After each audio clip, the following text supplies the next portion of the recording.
একদিনে একটা মিস্ত্রি একটা হেল্পার কতটুকু কাজ করতে পারে।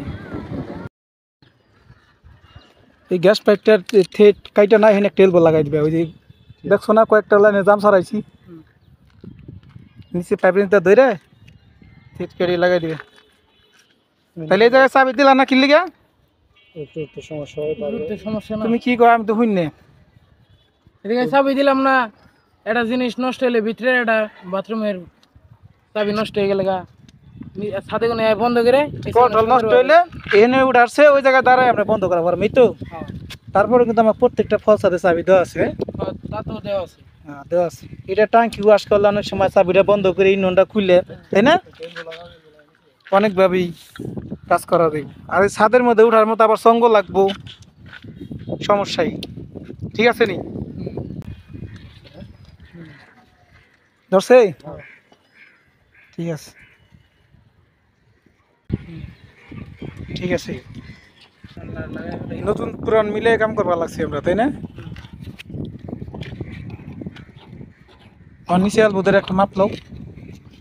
ওটা ফুলো থেকে কতটুকু করে রাখছো হিসাব করে মাপ নিও, ঠিক আছে? হাফ ইঞ্চি, হ্যাঁ হাফ ইঞ্চি ক্লিয়ার রাখো, মাপ লও।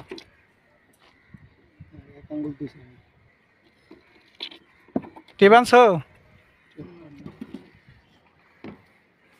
আমনে না খাড়াটা মাপ লও আগে, খাড়াটা। হ্যাঁ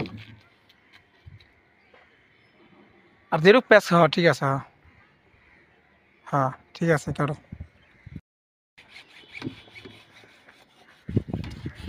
এই যে আমরা নিচে টাঙ্কি লাগাইছিলাম, আমার কাম হয়ে গেছিল না? এই যে আবার ছাদ উঠাইলাম, এটার মজুরি কি আলাদা দিব তোমার মনে হয়?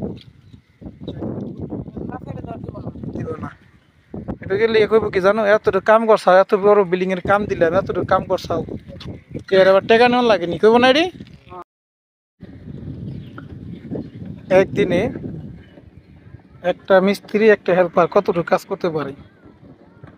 এই টাঙ্কিটা কিন্তু আগে বসানো ছিল, এই যেখানে বসানো ছিল ওখান থেকে 1 ইঞ্চি লাইনগুলো টেনে, এই যে লাইনগুলো সমস্ত লাইনগুলো টেনে কিন্তু ছাদ উপরে আসা হয়েছে।